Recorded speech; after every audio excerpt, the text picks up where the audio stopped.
আমি যেগুলো কোয়েশ্চেন করবো সেগুলো প্রত্যেকটা মিথ্যা বলতে হবে। মিথ্যে? অবশ্যই বলবো, বলেন। আপনি চোখের মধ্যে কি দিচ্ছেন?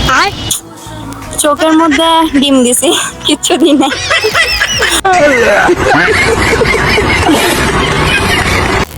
মুখের মধ্যে কি দিচ্ছেন? মুখে বলতে পারেন আটা ময়দা, ছেলেরা যেটা বলে। আচ্ছা, এটা কোন জায়গা? এটা মনে হয়, এটা কোন জায়গা মনে হচ্ছে সিআরবি। আচ্ছা, আপনি কি চাপা মারতে ভালোবাসেন? না, কেন? চাপা একটা খানদানি অভ্যাস থাকে, আমার নাই সেটা। বিয়ে নাই? না ভাইয়া, অলওয়েজ সিঙ্গেল? জি। আপনি কি সিঙ্গেল থাকবেন? হ্যাঁ। কেন? সত্যি কথা বলবি?